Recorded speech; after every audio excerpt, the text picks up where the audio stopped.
Welcome to the Paramedic AF Show with your hosts, Dan and Michelle. We hope you've come prepared to be challenged, offended, and encouraged. We are here to create a better future for the entire EMS industry. We have changed or omitted names of individuals in order to protect the innocent, the guilty, and the incompetent. We believe that knowledge fuels power, ignorance is not bliss, and nothing will change until we abandon the status quo. This is our design. Welcome to the show.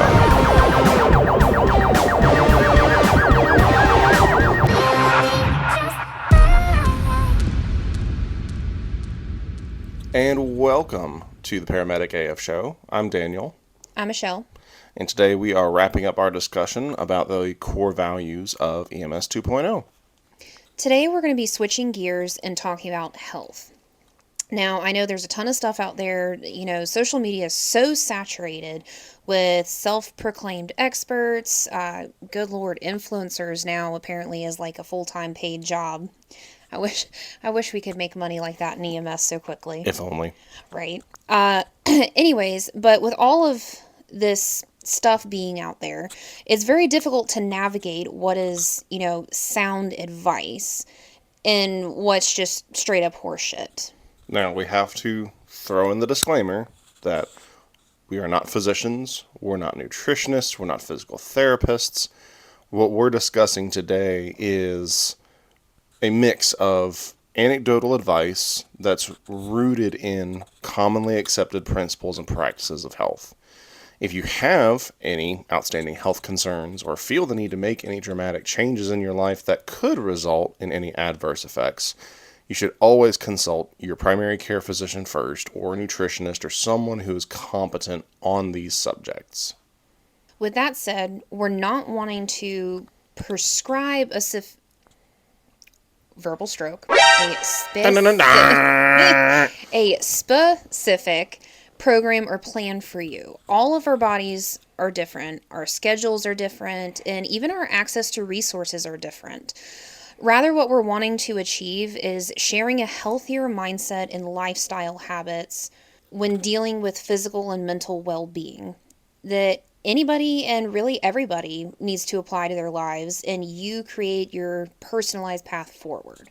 And as always, this is not a politically correct show, if you haven't figured that out already. It's impossible to discuss health and wellness of any kind without offending people. As we've all seen in our careers, our country has suffered from an epidemic of poor health habits for decades, and the EMS community not only bears the brunt of the lack of public health consciousness, but also tends to put provider health on the back burner. We believe it's time to change the narrative on first responder health. So, to kind of summarize it before we break into everything, in summary is the fourth and final core value of EMS 2.0 that we're wanting to discuss this month. Personal wellness is a lifelong process of actively and purposefully moving your mental and physical well-being in a positive direction. So, what is personal wellness?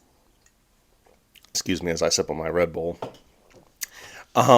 So when we're talking about personal wellness, we need to make it clear that up front that it's a process. Wellness is not something that is a one-time fix. There's nothing easy about it. If something claims to be a one-time fix, it's probably not sustainable, or they're full of shit. It's false advertisement, people. If someone claims a one-time fix, they're trying to make money off of you, is basically what it is. And it's important to understand the difference between something being hard and something being complicated. Well, managing your well-being is very hard, but it's not necessarily complicated. Your path forward to making yourself better and healthier requires small, sustainable changes in your habits. And those will do a lot more than any overnight radical promises. God, New Year's resolutions are the devil. I'm sorry, I hate to pull back the curtain on this, but New Year's resolutions are a farce. They don't work, they don't last, it's not relevant, if you're going to postpone doing something the right way, you're never going to actually do it. Now, I can appreciate starting something new, and this is my OCD talking. I can appreciate starting something new on the first of the month and being like, okay, I'm going to do a new habit, every day, blah, blah, blah. But if you're at the beginning of the year, mess up in January and go, I'm not going to start until I make my New Year's resolution next year. That's not going to work. Start February 1.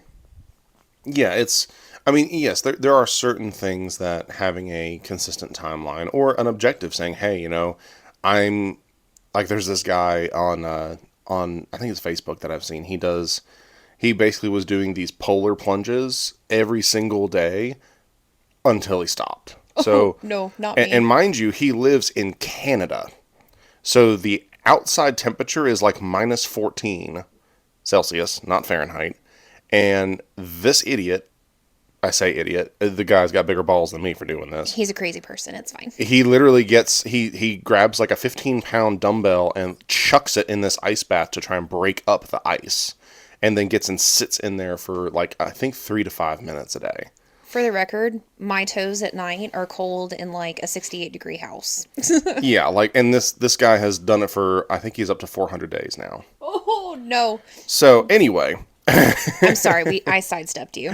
so yes, using New Year's can be a useful benchmark, but if you're basically saying I'm not going to do the healthy things until I get to there, you're approaching it the wrong way. You're not going to make those, excuse me, you're not making those long-term habit shifts. You need the mindset shift first. And we're going to talk a lot about habits throughout the course of our show. We're actually going to be reviewing a book related to habits in 2 months. But when you break down the discussion of habits, habits are created when your mindset shifts. So you have to change the way you look at yourself and your habits, your current habits first, to be able to create those new habits. And your mindset is rooted in your sense of personal identity. So when someone's trying to quit smoking, they need to go back and dig into their mindset to say, hey, I am no longer a smoker. I am free from smoking. And then that has to translate to their mindset to which they look at cigarettes. And then that change in mindset will affect the habits. I will say, when Daniel kind of brought this up when we were preparing for the show, it reminds me of my personal internal struggle because I have been working for literal years, excuse me, on some stuff that we're going to talk about here shortly in another like part of the discussion. But I want to bring it up. What about those of us that have started implementing the good habits, but our mindset is crap? What if somebody has put into place actively, like, are continuing bettering their eating and exercise habits, but still internally, even with actively losing weight, you look in the mirror and you're like, wow, I'm still fat as fuck. Well, I mean, in that on that specific topic, body dysmorphia is still a thing. So it's not, when I say, your identity connects to your mindset, connects to your habits, it's not always a clean connection. And in a way, and we'll talk about this a little more with this episode too, but your mind and body are connected. So changes that you make with your body, no, it's not like a zero-sum game of, okay, I make this change in my body, then I'm going to see this change in my mind. No, they're supportive shifts. So if you're making a shift in your body, it's inevitably going to affect your mind, and vice versa. So it's not that you should, just focus on changing the identity and then suddenly everything else is going to change. No, it's kind of a synergistic, like, you need to look at the whole picture of who you are as a person. And some people are going to struggle more with that internal narrative.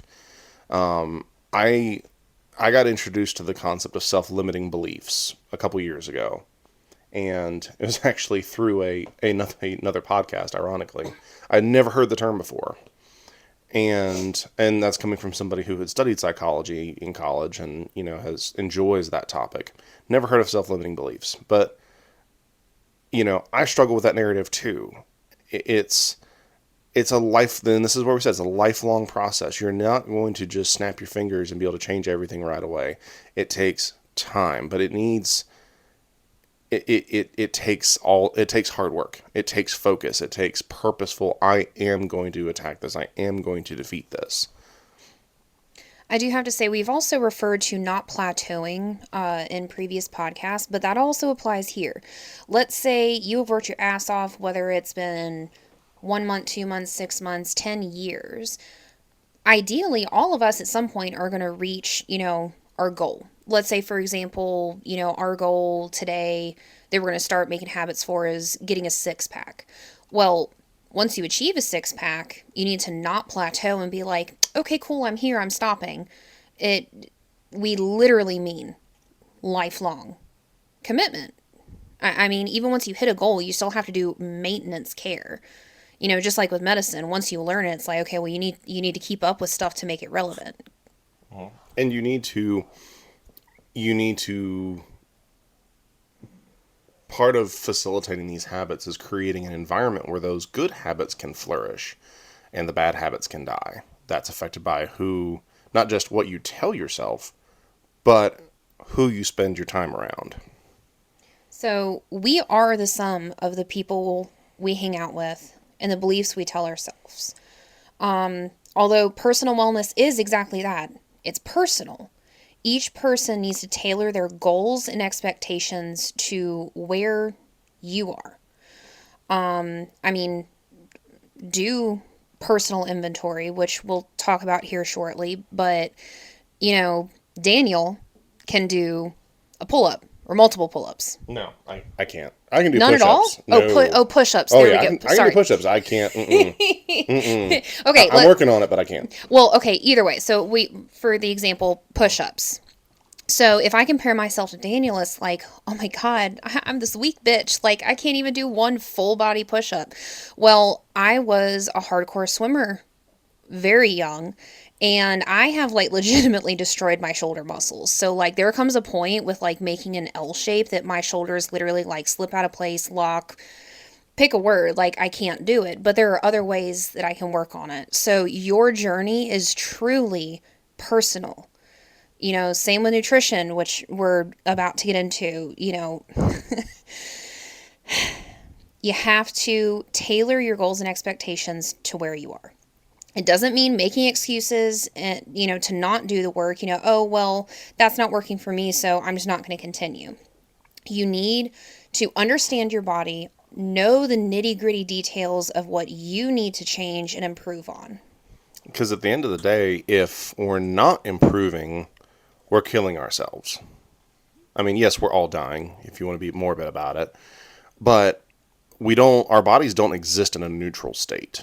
What you are feeding your body, what you're doing with your body or not doing with your body will impact it either positively or negatively. So you can't just be like, oh, okay, well, I'm fine the way I am. I don't need to worry about, being healthy. That catches up to you.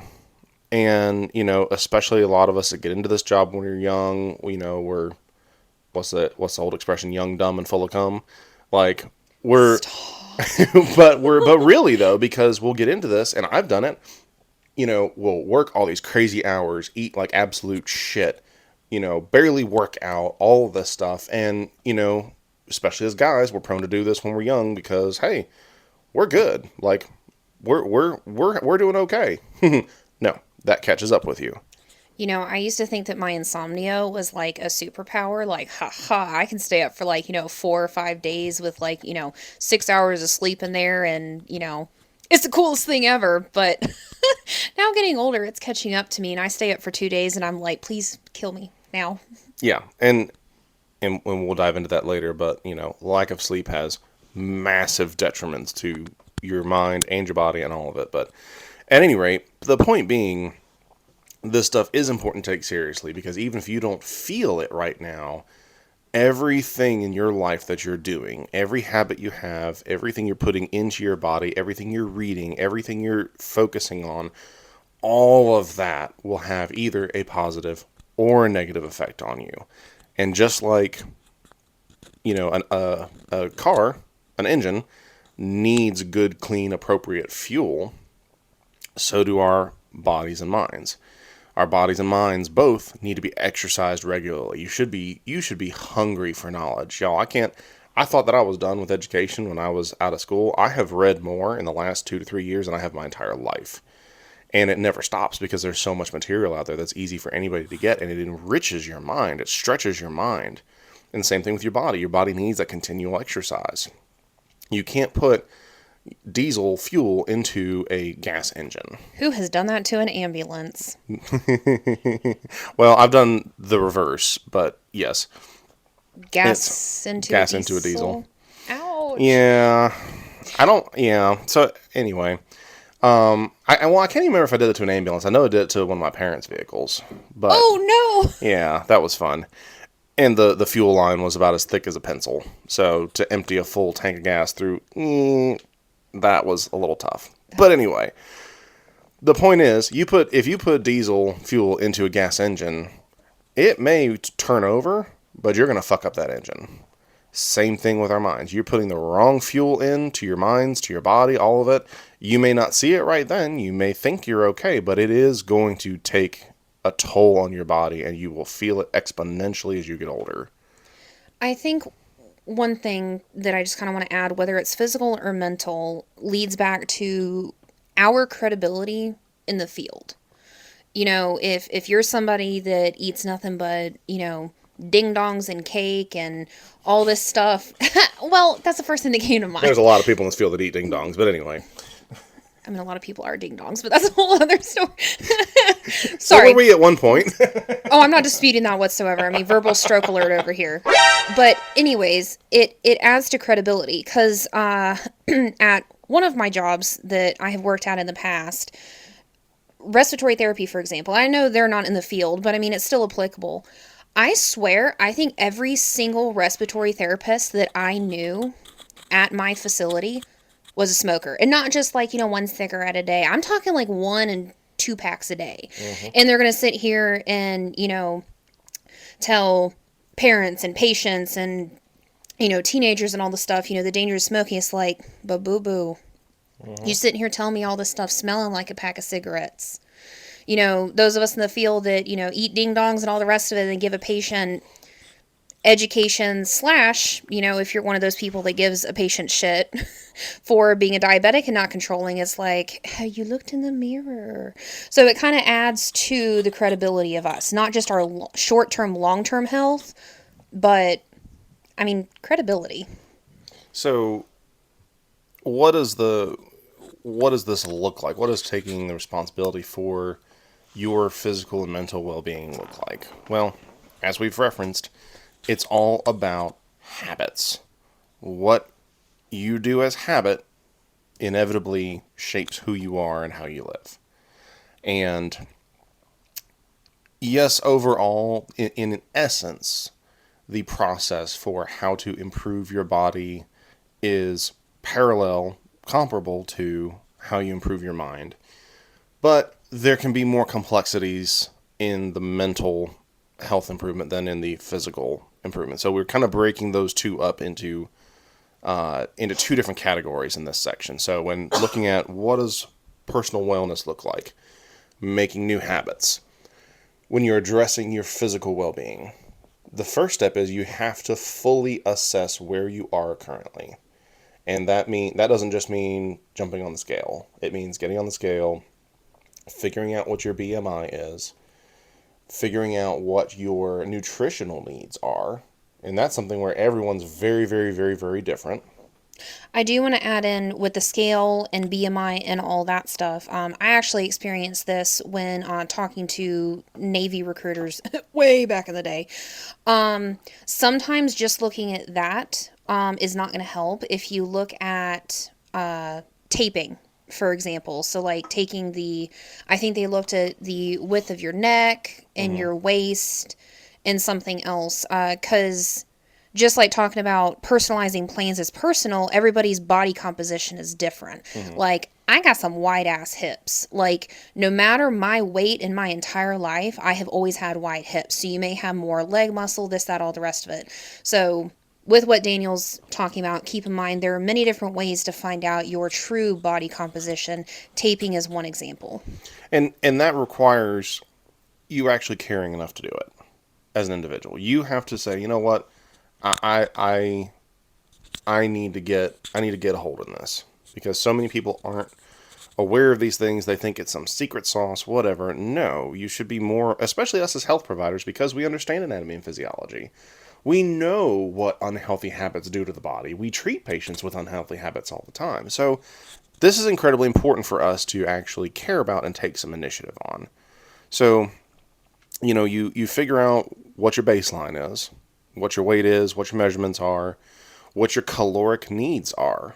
Like, and we've had an open discussion about this. My caloric needs are incredibly different than Michelle's. Like, my base metabolic rate from my activity level, so the number of calories that I need to consume in a day to neither lose nor gain weight, just to maintain, is in excess of 4,000 calories a day.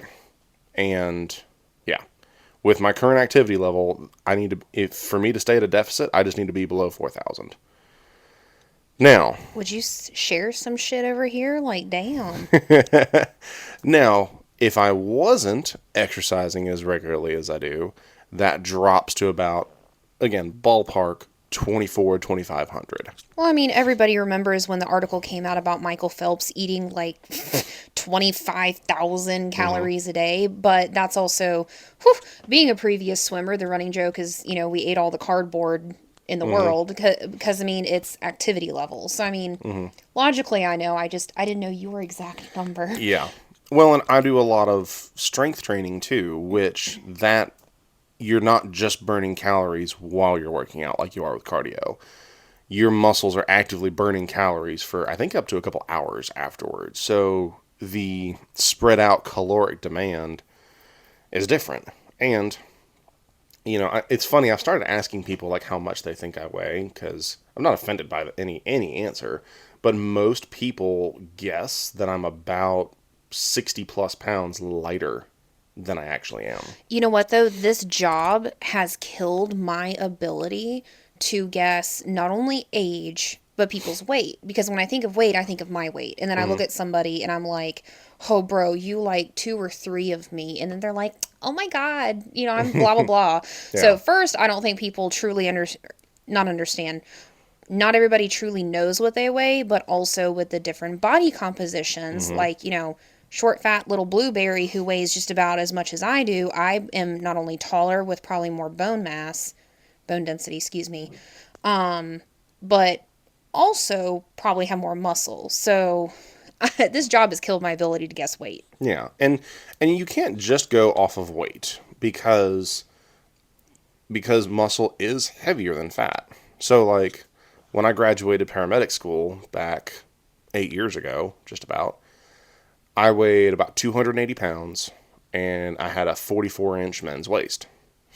Now currently in my like uniform pants I'm a size up, but in my regular jeans I'm a 36-inch waist, but I weigh about, actually right now because I've gotten on creatine, I'm retaining a lot of water, I still weigh 280 right now.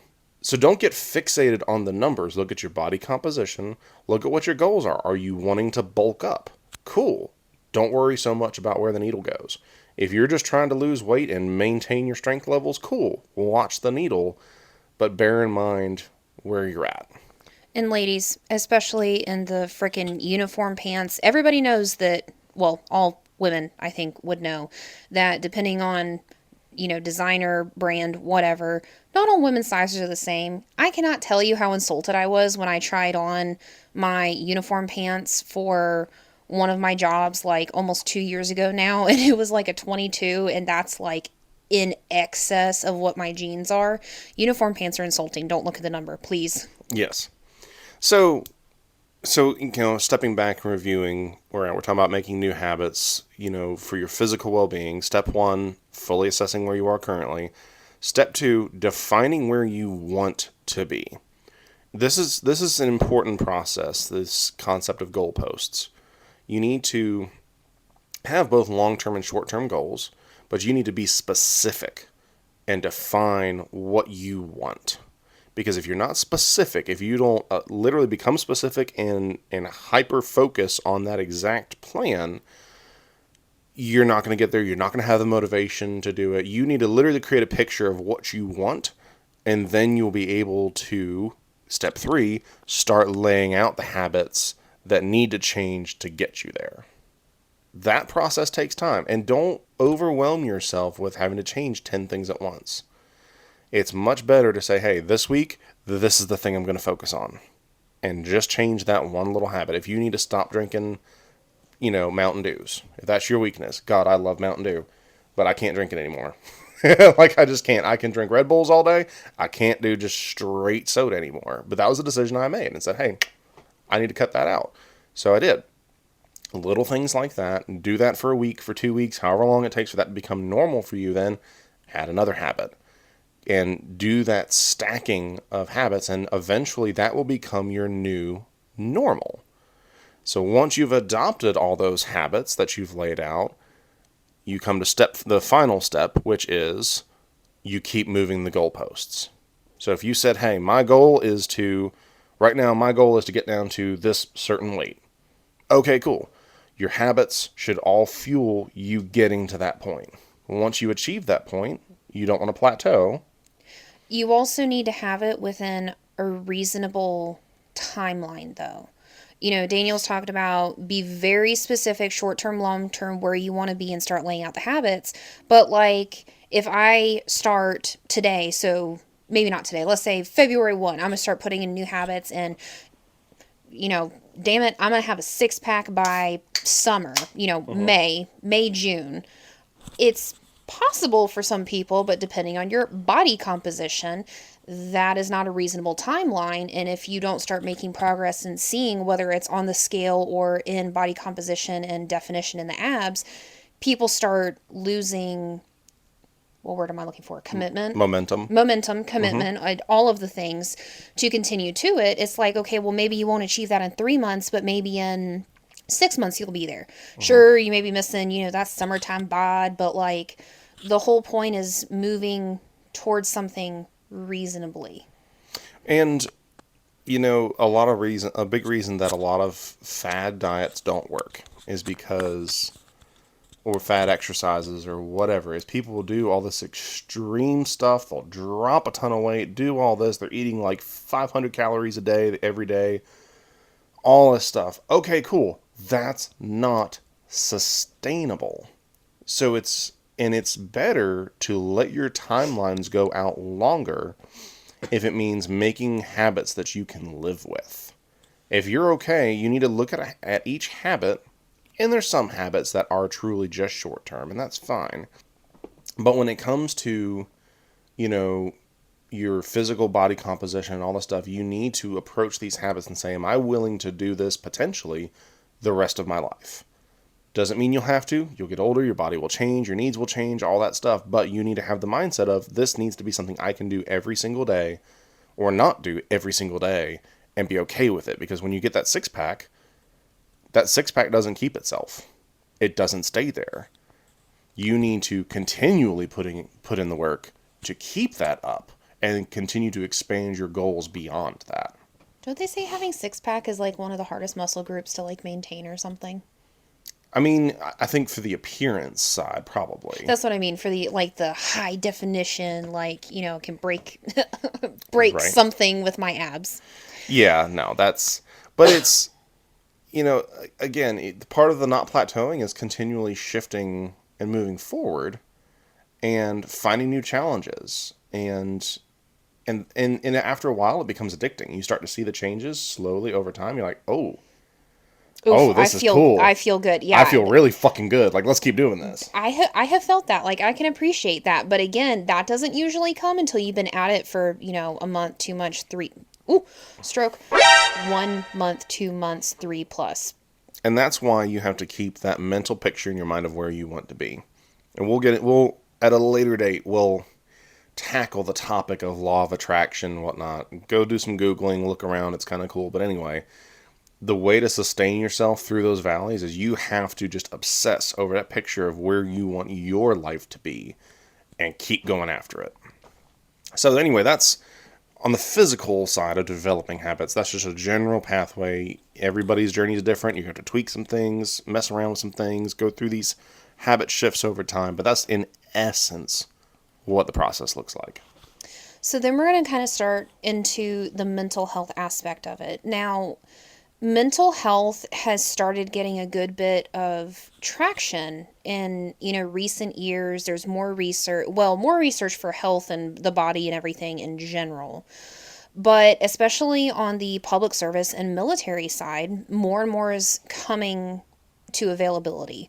I have been through a lot of it. I think we added up I'm like 8, 9 years into understanding mine, and the same thing with physical. It is an ongoing, active battle. So we're going to talk about the steps to kind of self inventory and go from there. We are going to talk more about a little bit of pathophys, not to get too nerdy on y'all, and dive even more into it in one-off episodes as we go. And then, September is PTSD and Mental Health Awareness Month. We are super excited for that too.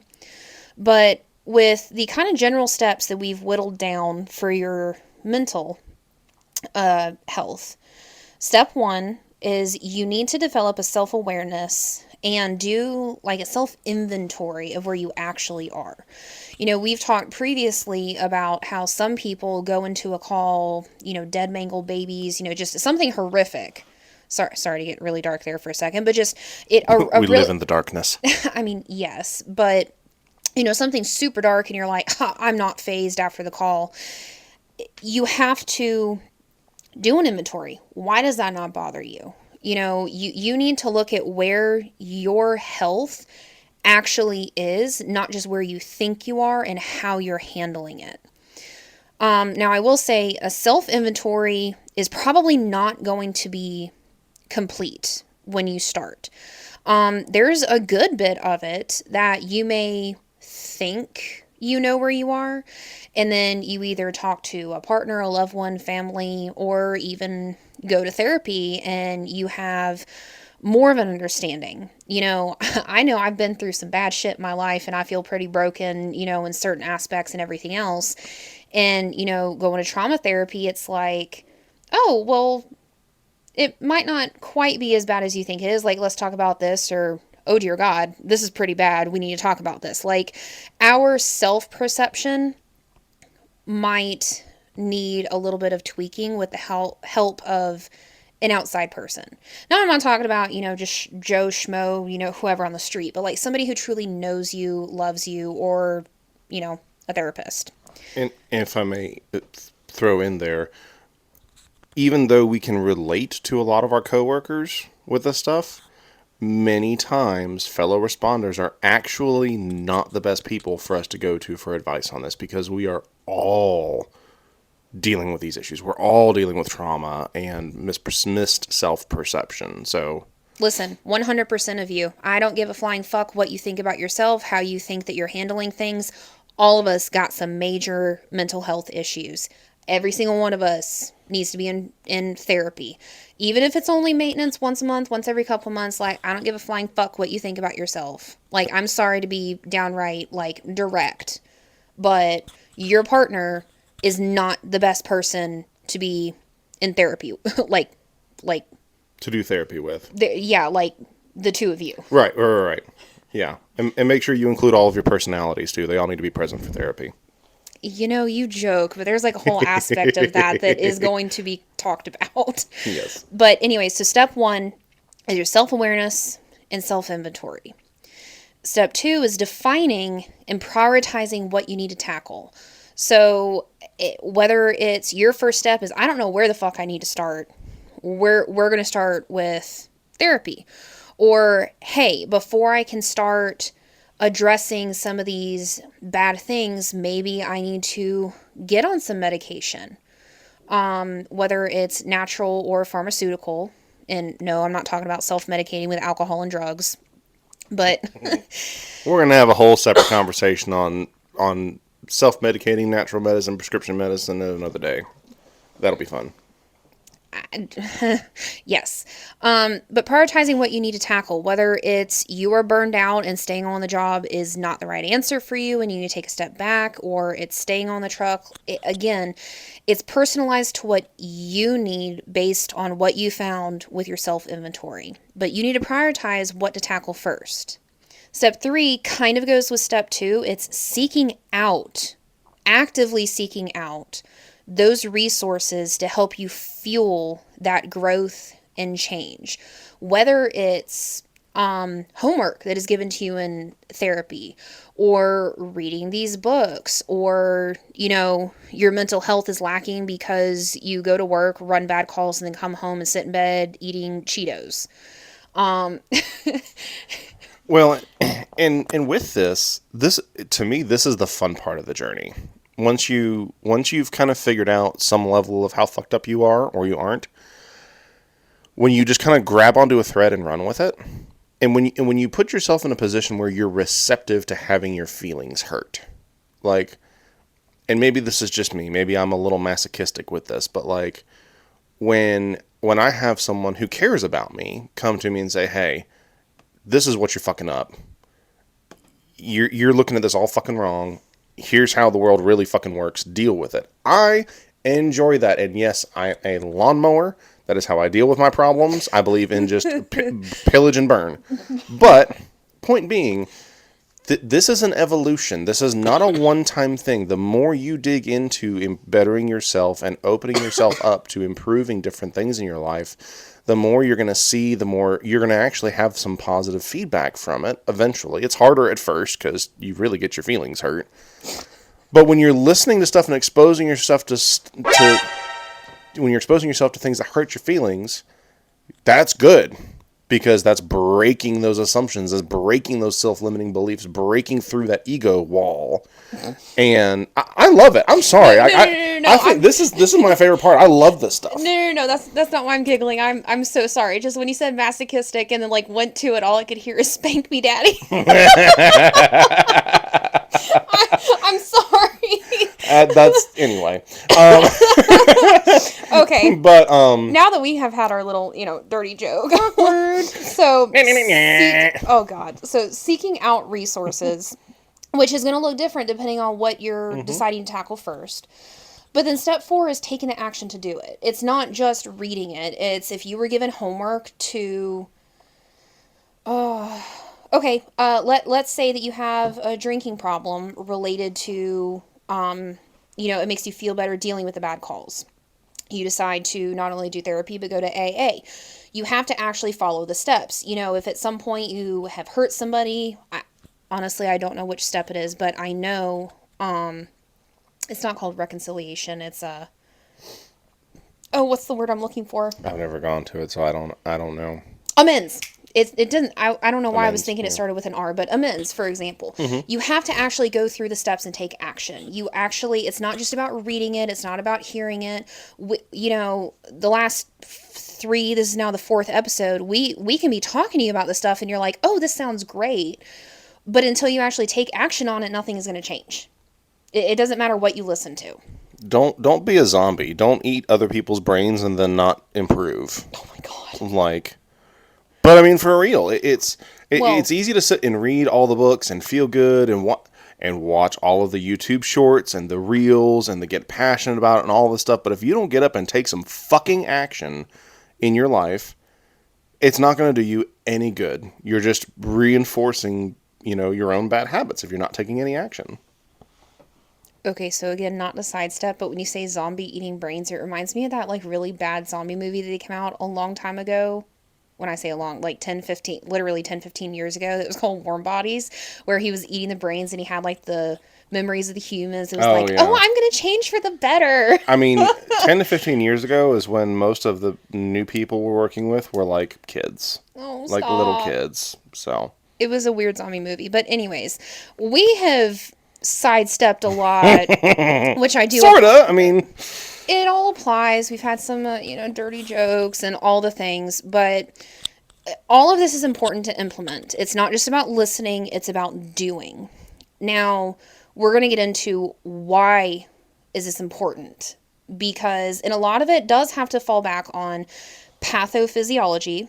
And again, we give some information. Y'all need to keep researching and learning. We're just giving the general information. With managing our personal wellness, it directly affects your ability to think clearly, execute good decision making.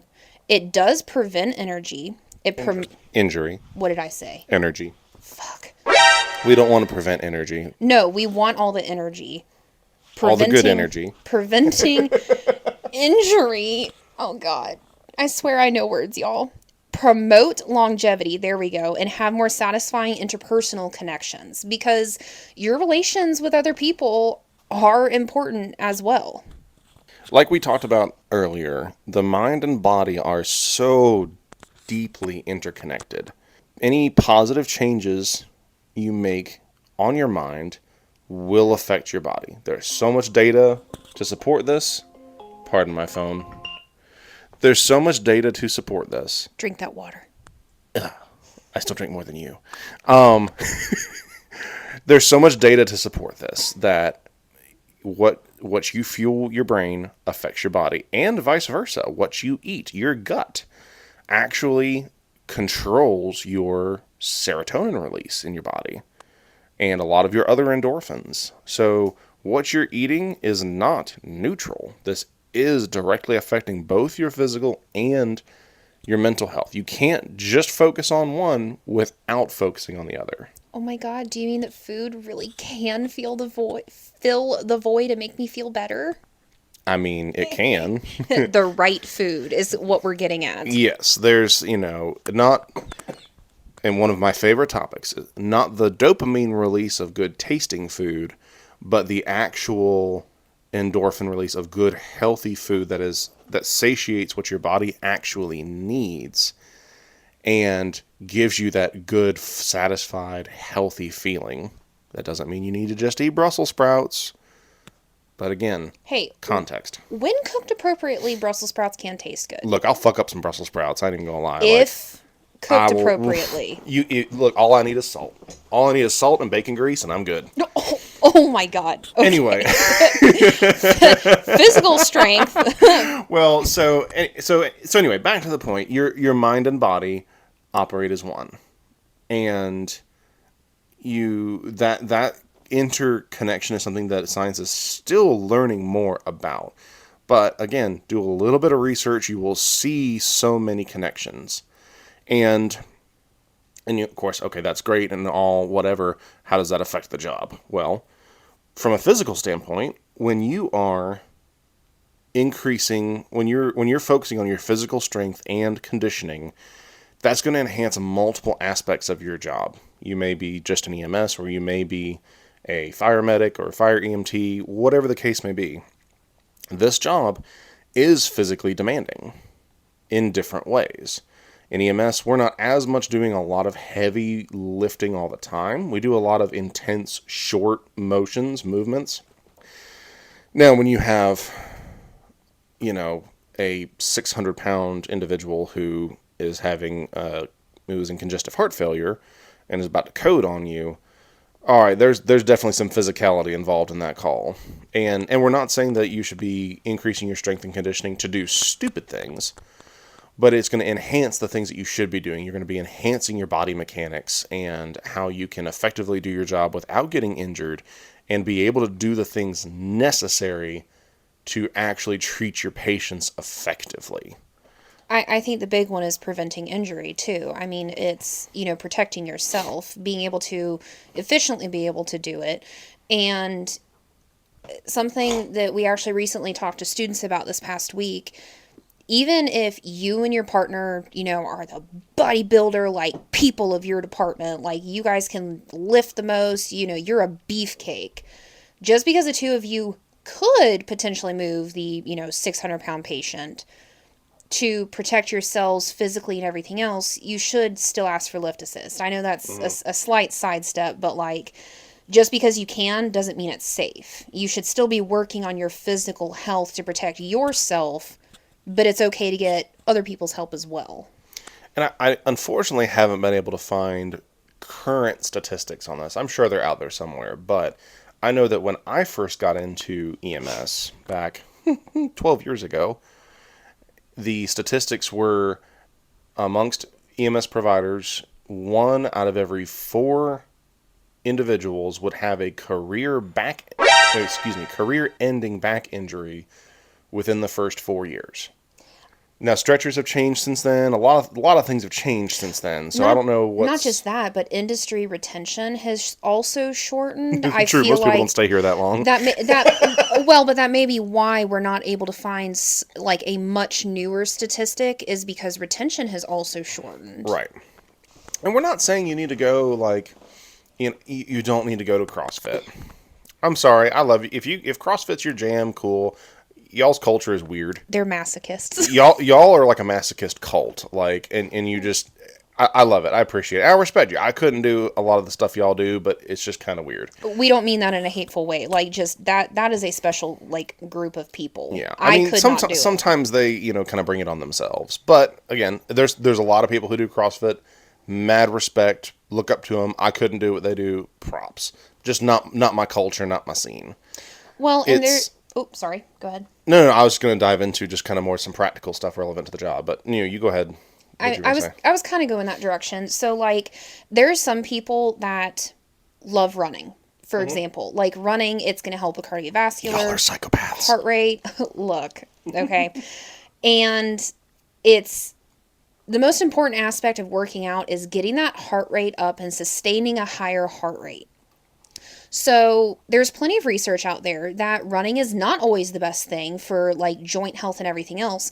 You could achieve the higher heart rate and the cardiovascular and so cardiopulmonary benefits of it by doing a brisk walk, maybe just a little bit longer. I've referenced being an athlete, swimming. I worked off anaerobic respiration just like runners do, but in a different way. Man, I could swim so long, 7 days a week, doing 2 days, even 3 days in the summer. But man, if you told me I had to run, I would like sell my soul to get out of running. And some listeners know I have had pneumonia now as an adult twice within a literal calendar year. And I have never been that sick in my freaking life. And it hurts, like, not short term, but also not like excessively long term, but it hurts lung tissue. And it was towards the end of summer, leading into fall, that I was like, okay, I'm going to do brisk walks. I'm going to work on trying to get, my lung tissue better. And let's take running, for example. There are different programs and different things that work for people. There is I guess you could call it program called C2 5K or couch, like the number 5K, like running a 5K. And it breaks up alternating running and jogging. And it changes week by week and all the rest of it. And I was trying to do it. And you know what? Between my lung health and everything else, I could not for the life of me get past week one. Like I had to just keep redoing week one. I did it for like a month, maybe 6 weeks. Daniel even did it with me a little bit, and I just couldn't get past it. But I found that walking actually worked better for me. And I know that I've struggled with this a lot, the mentality of, well, if I don't have time to do it. Like, I can't, like, find a time, 2 hours of my day that I can dedicate to go to the gym or do this or do that. And I get that. And because I understand for me, I want to be able to do the same thing over and over and over and over again and track results and track changes and tweak improvements. But the reality is, our schedules are also chaotic. I work 3 jobs. We both work 3 jobs each on top of other things. And it's hard to have that consistency. But there are things you can do at work. There's things that you can do, 15-minute routines in the morning. Do it right before you shower, what have you. There's a book that I read. This was about 10 years ago, and it's called Convict Conditioning. And the author's name is Paul Wade, and he was actually not a life sentence prisoner. I forget what he was in for. It wasn't like murder or anything, but he was in prison for, I think, a good 20 years. And he developed this workout routine that was all based around calisthenics. And kind of like with the C2 5K thing, he said, hey, there's 6 movements that I want to teach you. So like with push-ups, the final evolution of the push-up is being able to do an upside down one-handed push-up. All right, my ass is never going to be able to do that. But The first evolution of push-ups would be wall push-ups. Anybody can do wall push-ups. I'm sorry, even you found this, even with a kind of screwed up, shoulder, you can still do some wall push-ups. Oh yeah. I mean, It's very low impact on your body. you're more so going with the repetitive motion, not necessarily the weight. The weight on my joint, for example, is what gets me. But wall push-ups, absolutely. And he does that with each of these things and starts with the most easy iteration of the movement. And he says, if you can never get past, step, 1 or step 2 or step 3, if you can't make it the full, 6 to 10 iterations, that's fine.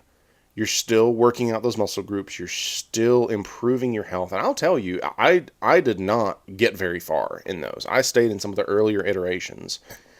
And I know my back stopped hurting. I could lift my functional strength went through the roof. And I'm telling you, this was stuff that, like, hey, I'd do a set of wall push-ups before I got in the shower and then after I got in the shower. After each call, I'd go and do some squats and do some push-ups and be done. You keep referring to showers, and all I'm picturing is like all these naked providers trying to do squats in the shower and then slipping and falling and then themselves needing an ambulance. Yeah, I don't recommend. Don't do it in the shower. But point being, you can find those little ways to do it, and it's the consistency that is key. Another thing, and everybody's going to laugh, and I used to mock it, so I'm eating my own words, but yoga. I cannot tell you how beneficial a consistent yoga practice can be. And no, you don't need to go to a studio. Obviously, be smart. If you have orthopedic issues or whatever, talk to a doctor first. Don't do anything stupid, but it's very easy to find some good resources, yoga, some simple stuff that will increase your mobility because, hey guys, guess what? When you hit 30, that mobility and flexibility starts tanking. So it's interesting you talk about that. I've been seeing a lot of videos and information out there where they're starting to discover that moving in, I think it's called like primal movements, actually helps with your mobility as well. But talking about like yoga, I took my first yoga class when I was pregnant with Declan, our youngest son, and I was able to do some of the things that, the non-pregnant people could do. And then the other things, it's just doing a simple modification of it. So like regardless of what your body physical limitation is, there are ways to get around it to improve your physical strength to protect you in the job. Because I found, unfortunately, I have not been consistent with it in recent years the way I used to, but I was at a point where I was doing it for 45 minutes to an hour every day, every single day. And no, you're not, bouncing around doing all this crazy stuff, whatever. But I tell you what, it is some of the hardest shit you have to do because some of those poses to hold, it hurts. Obviously not hurting in a, detrimental way, but like when you're stretching a lot of those muscles and joints that you haven't stretched for years, it hurts. But the more you do it, you learn how to breathe, you learn how to, it does affect your mental well-being on calls because you're able to control your breath cycles. Through doing that, I actually timed it the other day. I can, by sitting and concentrating, I can bring my respiratory rate to, right around 3 breaths a minute or less. Like, no lie. And I mean, obviously, if I'm up walking around doing stuff, no, that's not going to happen. But having that control to be able to control your breathing and manage yourself, it lowers your heart rate, it calms you down, your body just enters a state of, okay, I'm good. Being able to translate that into the job where shit's going sideways, you're bent over a patient doing whatever, who's crashing, and you can just pause there for a second and just take a deep, deep, deep, full breath and let it all out and regain that consciousness and control during a bad call is absolutely indispensable. So anyway, and I'm lucky now. I was able to acquire a home gym setup, so I'm able to do a lot of strength training at home. But guess what? Planet Fitness is cheap in the grand scheme of things. You can go spend, I think they're up to like $25 a month. That's if you get like the black card. Yeah, but the basic I think is still like 10 or 15. But what I did was, because I was working all the time at all of my jobs and all the different stations, well, I had the black card membership, so I would just get up extra early. And yes, it means you're going to have to get up sometimes at 4 o'clock in the morning And I would get up early, grab all my stuff, have packed the night before, go work out. On my way to work, I would just pick the one that was closest to wherever I was working or on the way. Keep in mind, COVID has friggity fucked up some of these places' hours, Well, even yeah. now. Yeah. So that's why doing calisthenics at home with a simple yoga mat, doing wall push ups, all the rest of it, that's what we're trying to get at. Like we said at the beginning of the show, regardless of routine, regardless of resource availability. Right. But and my point with that was there are options out there. And you should, whether it's Planet Fitness, whether it's a YMCA, if you have the money for it, whatever, if you actually want to do it, you can find ways to make it work. It is not impossible. And so, that's just something for you to think about in all of this. And there's a way we could dive way deeper into that, but that's just throwing out some options for you, things that you can look into. And hand in hand with this, obviously, the old expression, you can't outwork a diet. So, not just building your physical capabilities, but also your nutritional intelligence is going to boost your mental clarity as a provider. It's going to give you more energy. It's going to promote healthy sleep when we are able to sleep. And it boosts your mood. You just feel happier when you're eating happier. Something that I've tried, for a good number of years is intermittent fasting. There's a lot of data on this, whatever, of, you know, tapping into your body's natural digestive processes. And when you are giving your body what it needs, when it needs it, allowing it to fully process everything in a healthy way, not dumping, 3 meals a day is just ungodly.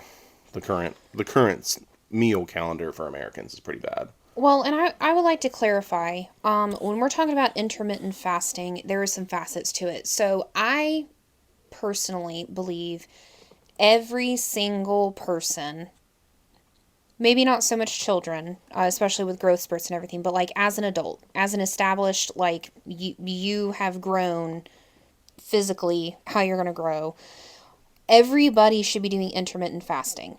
Now, to a lot of people that hear like all the crazy, only eating, once every 2, 3 days, blah, blah, blah, like that's more on the extreme side. To participate in intermittent fasting requires a minimum of 12 hours between your last meal and your first meal. So if you have to get up and eat breakfast and get ready for work at 6 a.m., you should eat dinner and be done eating by 6 p.m. It is literally a minimum of 12 hours. That is it. Everybody can do that. And it is suggested, especially if you're prone to hunger pains, sleeping during like the later fast hours, because a good like deep sleep, quality sleep will get you through that period. Now, during the fasting window, if you are still fasting while you are awake, it's not about just not eating food. Literally during that fasting window, we are talking only drinking water or only black coffee. And there is information out there that you can drink herbal teas, but root versus fruit flour versus this, it gets a little muddled.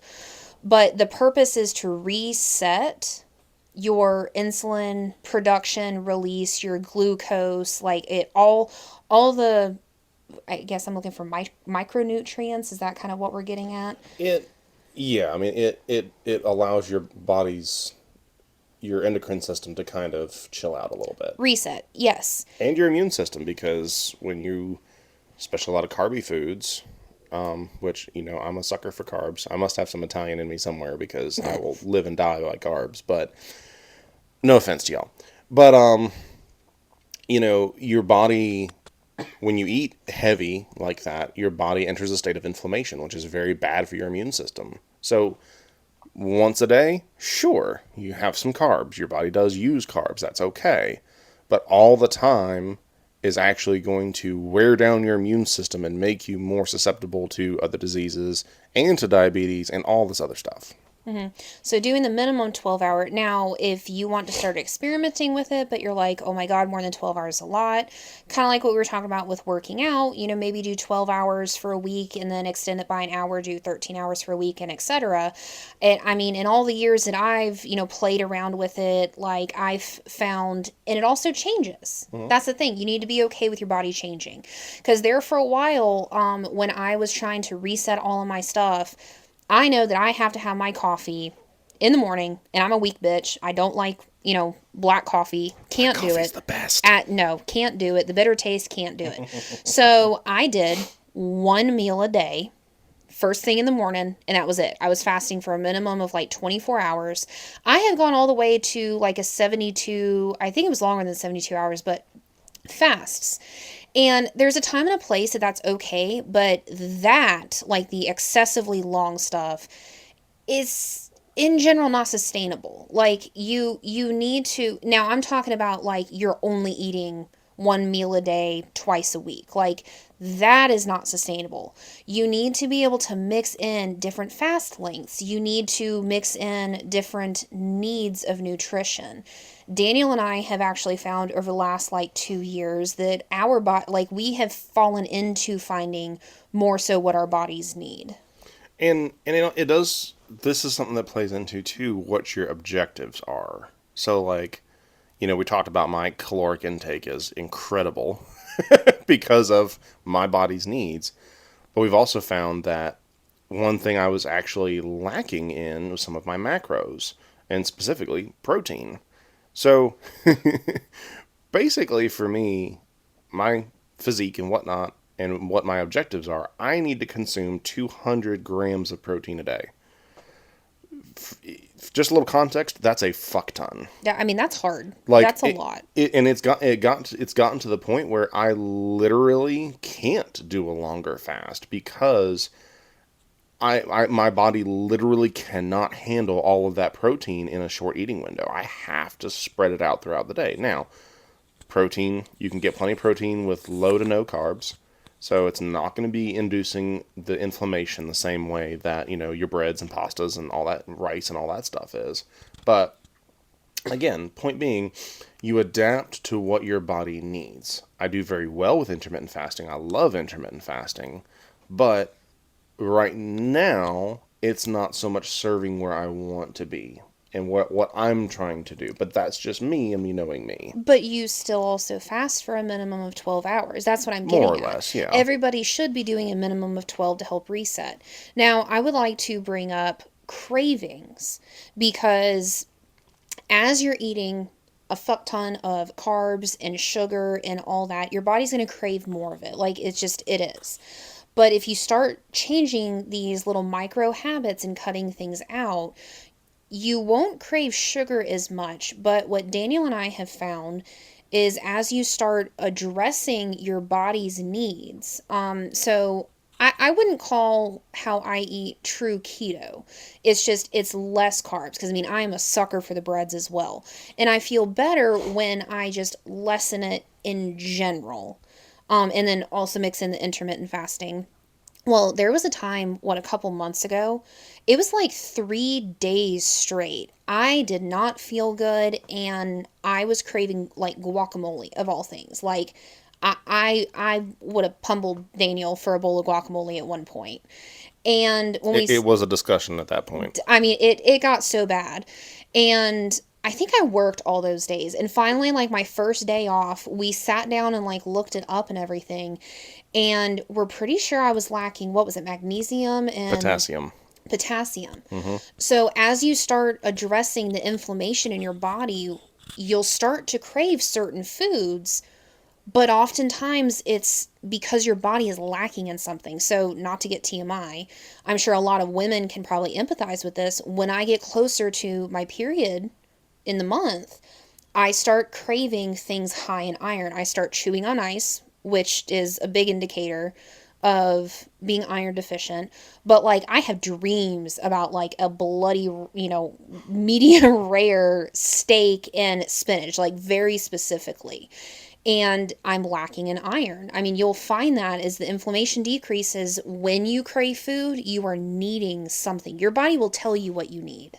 And that kind of like we talked about earlier, being self-aware in general of your body, of your brain, and taking that self-inventory, the more you actually listen to your body, the more in tune you become with interpreting the cravings. Because at first, a lot of us, I would say, at a baseline, are driven by sugar cravings. We want something sweet or salty. We want something sweet or salty or whatever. That's just our drive. We go by the taste.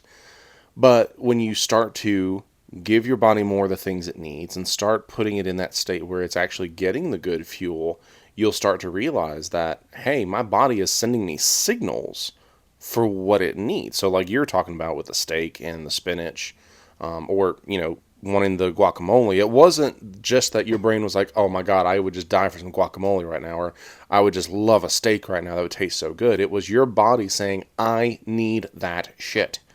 And it was interpreting, the brain was putting that, saying, hey, that's the signal, that's the thing that I want.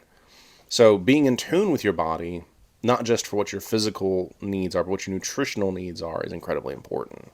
Well, because like with the guacamole, it wasn't even, oh my God, I want chips. Like, I'm pretty sure I ate half that bowl with just a spoon. Yeah, that's no lie. That's no lie.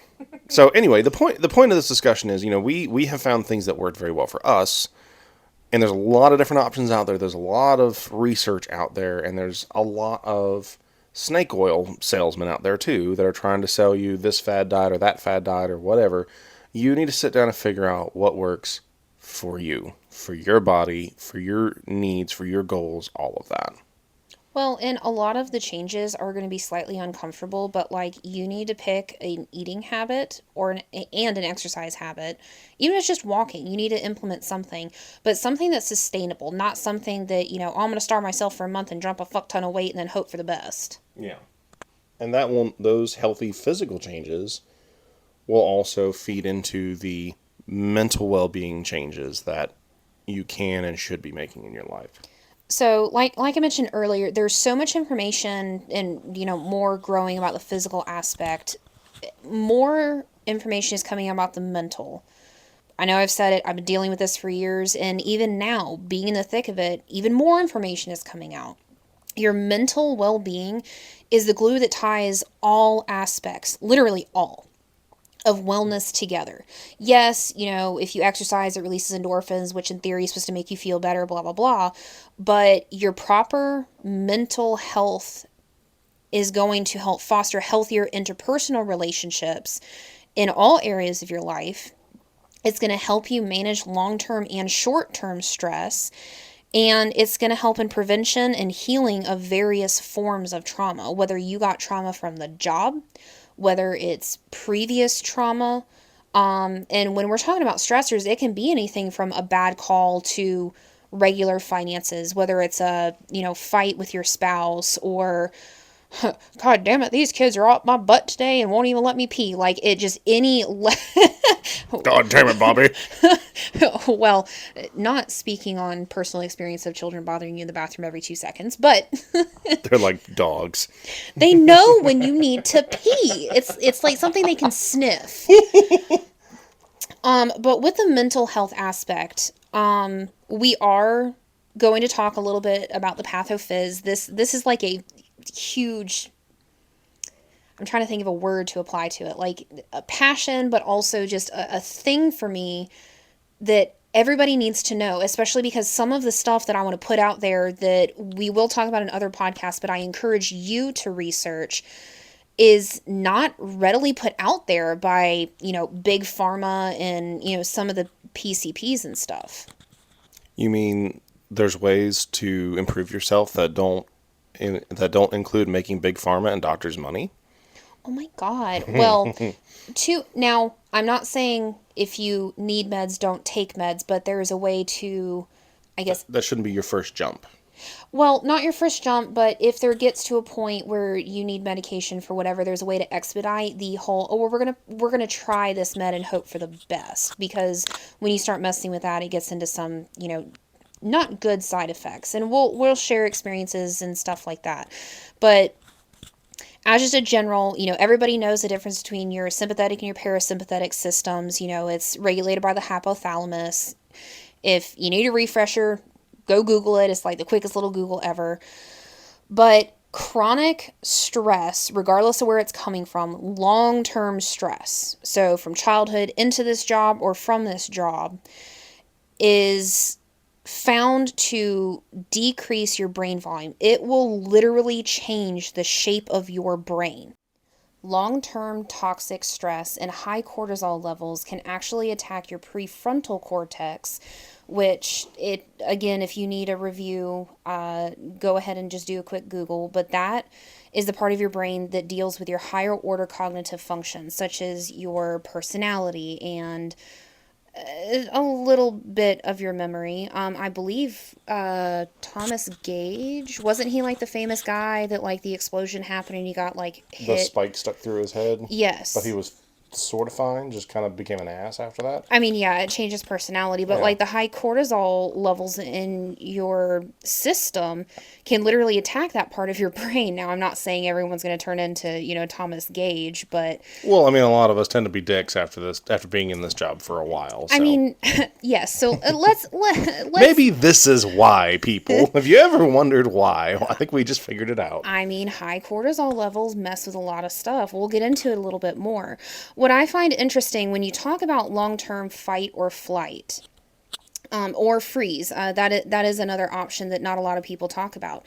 So, normally, after the stress that kind of goes away, your fight and flight turns into rest and digest. There is a doctor, I believe he's a PhD, Stephen Porges. It's spelled Porges. Even my like dictionary ass doesn't know how to pronounce that. I should have looked further. I looked at his research, but not It's either who. Uh, d- Porges. Anyways, that's not that's not the point. So this man, Did you came. just assume his gender? Listen, Linda. We're not going there, Linda. Anyways, came up with, with research, something called the polyvagal theory. Now, all of us, are familiar with the vagus nerve. It's the 10th cranial nerve. When you're bearing down to take a big shit, some patients can vagal out, and some patients, it just happens because they have a sensitive vagus nerve. Well, the polyvagal theory is after so long of being in your fight and flight, your body basically just says, fuck you, I don't know how else I can handle this. And it falls back on the literal, like, bare minimum, basic, like, human level of threat recognition. So, your vagus nerve has two sides. You have the dorsal, the back side, and the ventral, the front side. And your body, at any time, whether you're in fight or flight, rest and digest, just constantly, without you registering it, you're constantly going through something called neuroception. Your body is obtaining all of this information. And during fight and flight or rest and digest, the ventral side of the vagus nerve is giving you cues to the safety in your environment and your interactions with just, I mean, really anybody. It supports your feelings of your physical safety and emotional connection with others during a social environment. Whereas the dorsal side of the vagus nerve cues you into danger. It pulls you away from connection, out of awareness, and into a state of self-protection. Well, during your chronic fight or flight, once your body is just so pissed and doesn't know what to do with itself, you fall into this, and your vagus nerve is constantly sending you distress signals. And that's partly why you are so chronically tired. And with the high cortisol levels, pissy. Interesting. I'd never heard of that, but in looking at different people in my career, or even different times in my own life, where my stress management wasn't what it should be, or what it is, or what it can be, that makes sense of why you are more tired, and why all of us are perpetually tired. Maybe not because we're feeling threatened by the job per se, but we're just living in a state of stress and constant sympathetic stimulation. Our body is basically just compensating, which kind of makes sense. I mean, think about, it's kind of like a parallel function to when someone's hyperventilating and they eventually are just retaining so much CO2 that the body says, fuck you, I'm done. and does a hard reset. It's almost like the polyvagal theory is your body trying to do a hard reset of dealing with that stress and just saying, nope, we're just going to shut down and reset, but we keep fighting it. Hence why we're all addicted to caffeine. Oof, and bad coping mechanisms could be like a whole other podcast, which I mean we'll touch on briefly here, but whew, that could be a whole thing. But along with the high cortisol levels, so the high cortisol levels, along with some other hormones, are going to decrease your body's, I guess, ability to utilize something called a luteinizing. Luteinizing. Okay, I just want to make sure. Yeah, you had it right. Hormone. This hormone helps.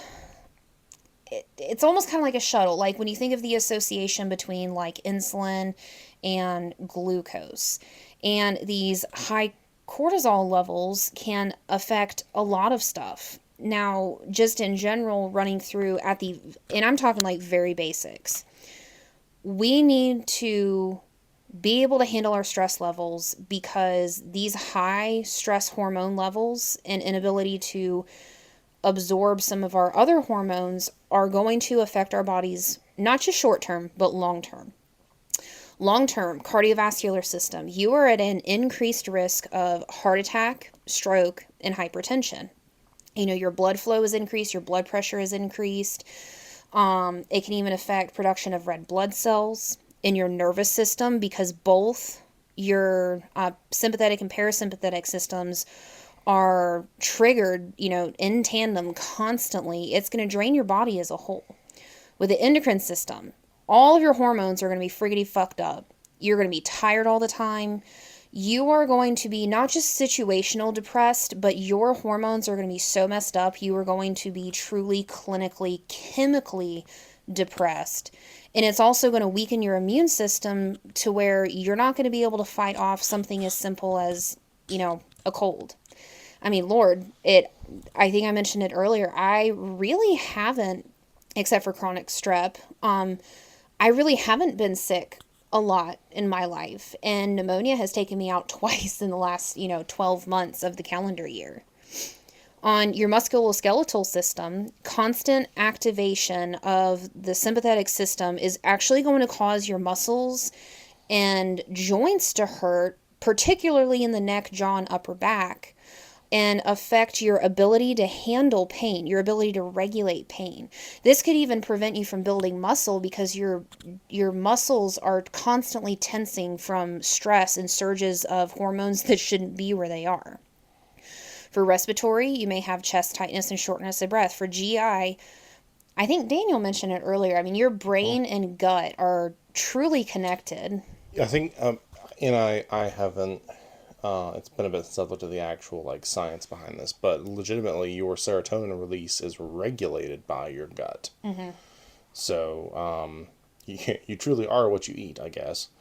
But yes, that is an integral. That's a very specific example of how the brain and body interconnect and are dependent on each other. Mm-hmm.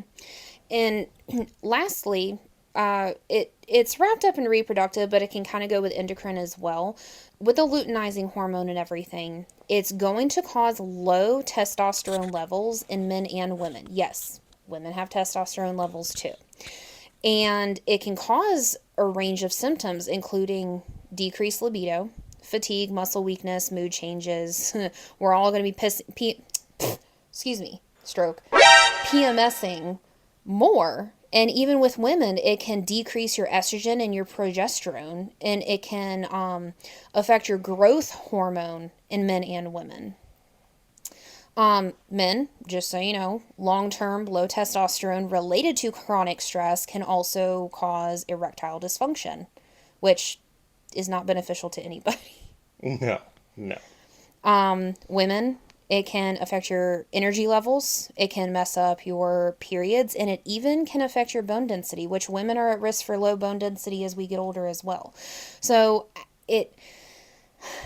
the mental side of things outside of PTSD, but just our ability to regulate stress is so important. I strongly think everyone should be seeing a therapist. And I know it is very hard, not only to open up to somebody, but to find somebody that matches you. I think in all the time that I have been dealing with this, I've been through what we counted 8, 9, maybe 10. I mean, I have been through many. And the therapist that I finally landed on that I'm currently seeing, she is a true certified trauma counselor. And for us, depending on what's going on in your life, the difference between like behavioral, like just general therapy and trauma therapy is a huge one. I strongly suggest trauma therapy. They can help you with other things, but trauma specific. And also, this may make some people mad, but don't let it be religion based. And when I say that, I mean like pastors are good, pastor, whatever your religion is, but your, religious whoever can be somebody good to talk to if you want like biblical references or, whatever your belief may be. General life advice. Yes. But if we're talking about like truly working through trauma, you need a trauma certified counselor. Now, if somebody in the congregation is, Christian and a trauma counselor, like more power to you. That is fantastic. All I'm saying is the actual like certified trauma therapy is the important part of that because they are specifically trained. I mean, just like doctors, go into a specialty. I do believe there are ways to regulate your stress without necessarily going down the medication route. But I am somebody that has gone on and off medications, I don't know how many times, several times throughout my time dealing with the mental health. And this is where I would like to put it out there. And people do your research because PCPs and Big Pharma do not like sharing this information. The biggest issue that me and a lot of people have is doctors just go with their general like, oh, Zoloft is a very common one for depression. That's your problem. And also with a lot of these doctors who use the DSM. Now, I'm not hating on the DSM. It's very important. It holds true to a lot of stuff. But especially with PTSD, complex PTSD, etc., how they do diagnoses is when you have like 2 or 3, like at least half of the symptoms of something. So for insurance purposes, they can label you with some kind of mental health thing.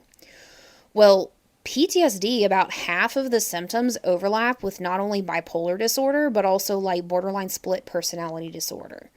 So it's important to be aware of the things, to advocate for your health, pairing it with good eating and exercise and all of the things. All of that is important to combine, but it's not just about the diagnoses, because 9 times out of 10, that is going to be more for insurance purposes to justify a therapy or medication. The big thing is addressing your triggers, your symptoms, all the rest of it. And there may come a point that you need pharmaceutical help, at least to get control. Now, whether you start them and stay on them, start them and stop them with, obviously, medical professional, oversight.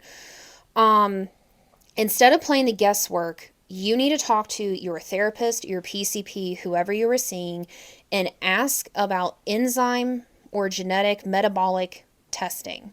The 2 tests out on in the marketplace. There we go, that word. Right now is GenoMind, GenoMind, and GeneSight, GeneSight.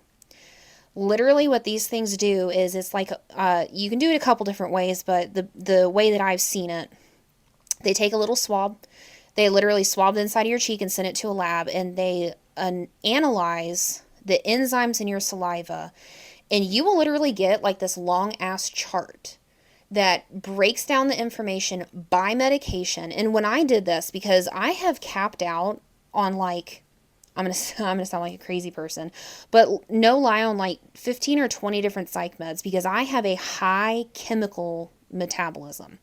Too bad it couldn't be food metabolism, but high chemical metabolism. I actually go through anesthesia twice as quick as most people. Apparently got some redhead in me too. But that ketamine took you out, though. That is a whole other story. Ketamine is a We'll fantastic save that drug. for another time when we talk about meds. Ketamine is a fantastic drug, but that was related to surgery, just so you people know. Related to surgery. But when I got this breakdown, it literally told me, hey, this med you do or do not metabolize well. It also told me what side effects it could have on my body. So, like, if one of the medications was going to cause me to gain weight, it gave a little warning to it. I mean, it even broke down into, I think it broke down into opioids and narcotics with that. But in a chart that I found, it can be applied to certain medications, including blood pressure medications. So I do want to put that on your radar. If you consider that that is where you might need to go, temporary or long term, that is going to help target your therapy instead of playing the guessing game for the next 6 months to a year. And with all of this that we're talking about, with therapy, with any kind of medication, any kind of support system that you put in place, it's super important that you have to realize that ultimately these are just tools. These are accessories, if you will, that are incredibly helpful and in many cases very essential, but they're useless if you don't do the work. If you don't actively seek out these resources, if you don't make use of them appropriately, if you're just looking for, hey, I just want something, it's kind of like diet pills. Like, people just want a pill that they can take so that they can eat whatever they want. Well, that's not how this works. And it's the same with mental health. It's, yes, your body may need some assistance, whether it's, through medication, or whether it's you need guidance to help unpack what your problems are and what you need to do about them. But ultimately, none of that. It's like the old expression: you can take a horse to water, but you can't make it drink. You can have all the water put out in front of you ad infinitum, but if you're not taking advantage of it, if you're embracing a victim mentality of woe is me, all these things have happened to me, I can't do anything, I'm helpless, then no amount of therapy meds or anything is going to help at all. And that's not trying to be rude or uncompassionate, but that's just unfortunately the reality of it. Is we need to do the work ourselves with whatever other resources are necessary. Oh no, it 100% takes pairing. I'm not saying, I wasn't saying you weren't saying that. I just, in my head, I was just kind of oh yeah, by the way. well, and like with food and everything else, we're not even saying, just for example, oh, you have to, eat nothing but rabbit food and can never have dessert. Like we harp on our kids, it's everything in moderation. It's little habits to create routine and doing things in moderation to slowly build up to that. So like have your dessert. I mean, we had lots of carbs this weekend, for a kid's birthday and all the rest of it, but it's in moderation. We don't live like that, eating in excess of calories and not working out every single day.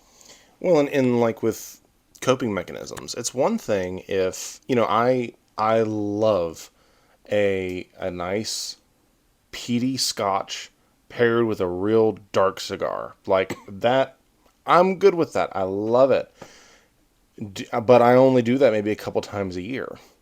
That's a fun thing. It's a quote therapeutic. No, obviously both of those activities are incredibly toxic to your body, but there's a balance. It's not, if you were having, a couple fingers of scotch and a cigar every night, like religiously, and then, drinking a 12 pack of beer after that, that's a different set of problems. That's not healthy. So it's not that we're saying you need to, go be a monk.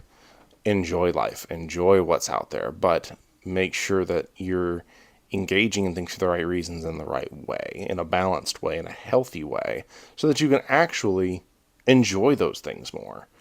I'm just going to put it out there, and maybe a sound bite will make it out there as making me a horrible person, but I enjoy getting drunk. Now, I only do it maybe once a year. Maybe once a year. I mean, very giddy. maybe. He gets very giddy and fluffy. It's funny.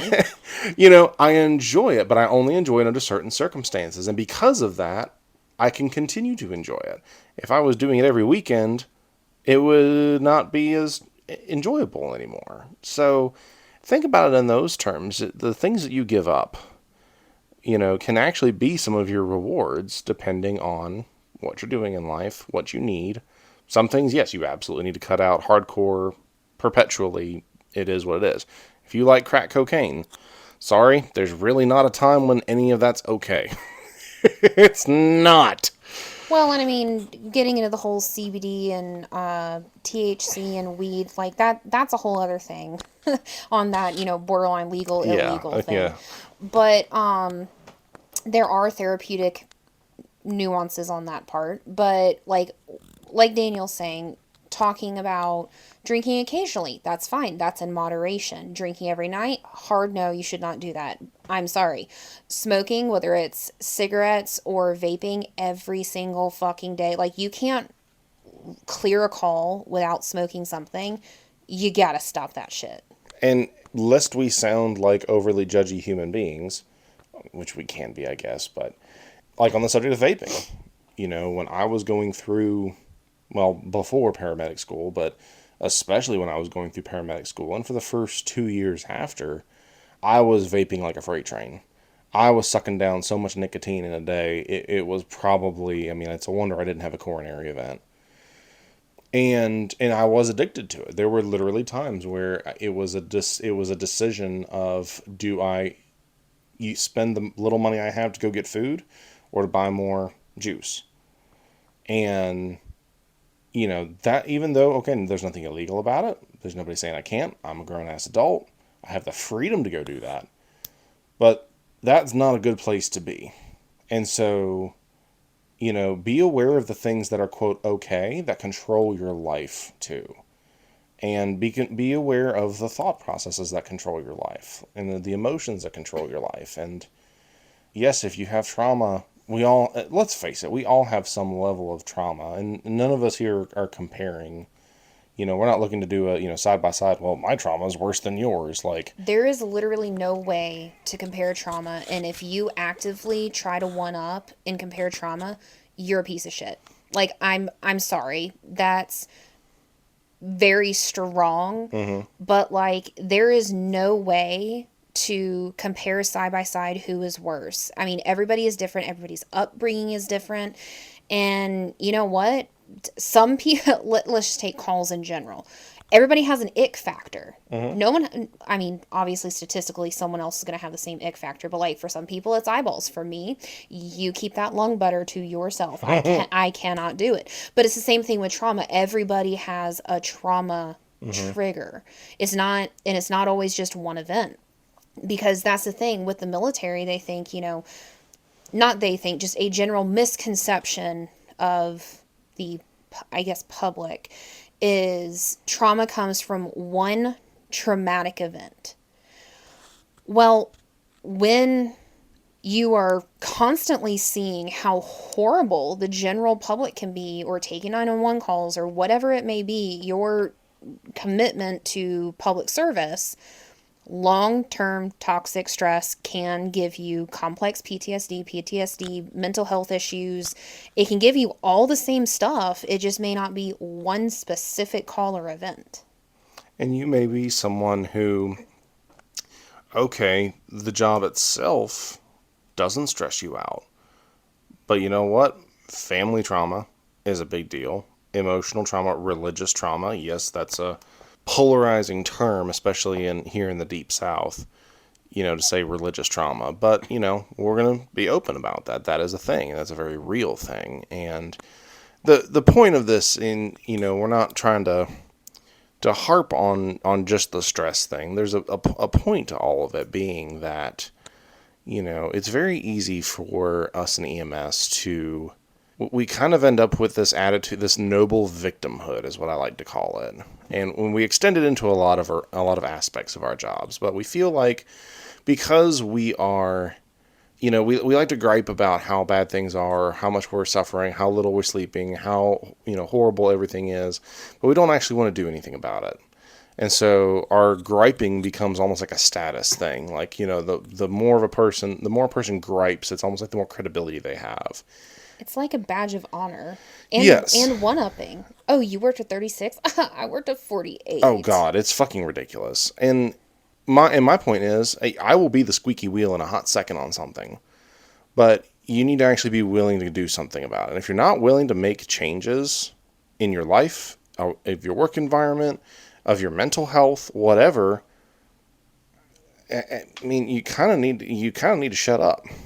Like, if you're not willing to take responsibility for yourself, and you need to take responsibility for your triggers too. Something triggers you, that's your problem, not someone else's.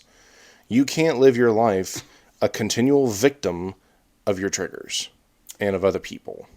Well, and I want to put out there, I swear I will wrap this up, but the mental health aspect, as important as like nutrition and physicality and everything, is important. There's a lot of research out there, and the mental health thing, more research is coming out, so I feel like it's newer, but it's also under talked about. Mm-hmm. A big part of it is I understand trauma bonding is a thing. Whether it's an abusive relationship with a narcissist and love bombing, whether it's, a like EMS partnership running an absolute shit show call. Yes, other people may not literally, emotionally, intimately understand what you went through with that call.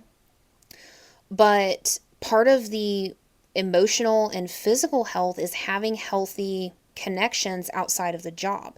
And if you allow that trauma bonding or that griping, of understanding take off within like a partnership or within the field, that's where emotional cheating starts.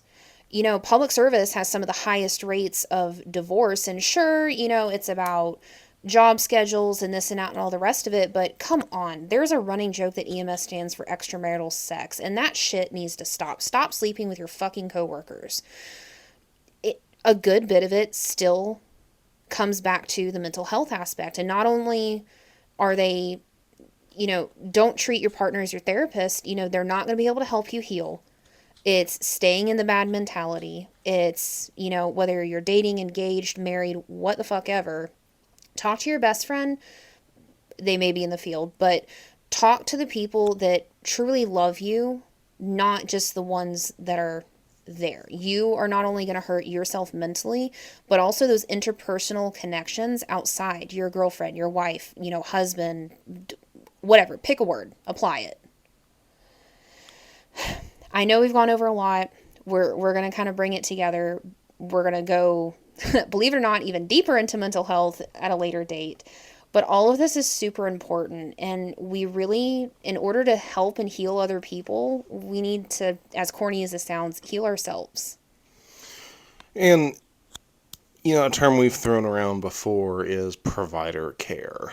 And, that's something that has become very near and dear to my heart, and I think is really the crux of a lot of this, is your health as a provider is essential to your job. It's essential to your coworkers. It's essential to every aspect of this. And not only should your employer be investing in your health as a provider, but you need to be taking the first responsibility for that as well. If you're not taking care of yourself, your ability to take care of others, both your patients, your loved ones, your friends, etc., that will be diminished. Human beings are complex creatures, and our well-being is critical to all dimensions of our lives and performance. This is a reality that you can either ignore or you can embrace it, but you can never escape. You can't bury your head in the sand anymore. The time for ignorance is done. We live in the age of information. We have access to almost too much information about health and well-being. There's no more room for ignorance. Now's the time for all of us to be stepping up and actually taking action and responsibility for our own lives. I mean, try as you might to escape, I, with 100% confidence, will say this is one area that you will always fail. Yeah. Yeah. Ignorance is not bliss, as we are fond of saying in our intro. Trying to be ignorant isn't going to work anymore. So, to wrap all this up, thank you very much for listening. I know this is so far the longest episode we've had, and I wouldn't have it any other way because These are things that we are passionate about. We're very excited about what we have coming up next. And I think you're going to see a lot of things that are going to interest you and intrigue you, and a lot of stuff that we want to keep this as relevant as possible to your everyday life as a provider, because that's what this is all about. This isn't just an elitist, show for the leaders, and it's not just a bitch session for the little guys. This is for everybody. This is stuff that is important for everyone to discuss, to become involved in, to take ownership of. Because if we're going to survive as an industry, this is the kind of stuff we need to fix. This is the level at which we need to be fixing things and turning things around. I mean, just as a last comment, we are not putting ourselves on pedestals. Like, literally, we are researching so much stuff going into these shows, into these books, and all the rest of it. We're learning with you guys. We are putting out there the information. We are talking about things, using examples, and we are implementing this stuff in our lives.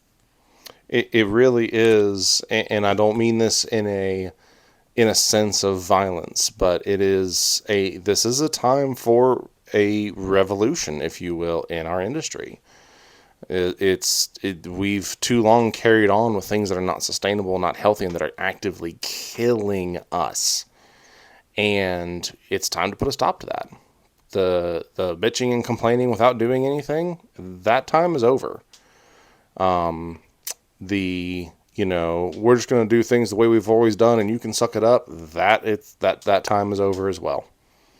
So we're hoping that these conversations will be the start of that, and we'll get people talking, get people realizing that, hey, you're not alone. We're all in this together, and we're all going to do this together.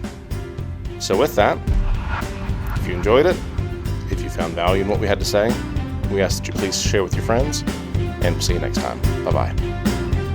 The Paramedic AF show is property of the EMS 2.0 project. The beliefs, opinions, and practices discussed in the show are our own and do not represent our respective employers. Please follow your local protocols, policies, and procedures at all times.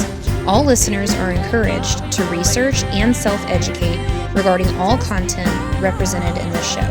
For more information regarding EMS 2.0, please visit our Facebook page for our website and social media links.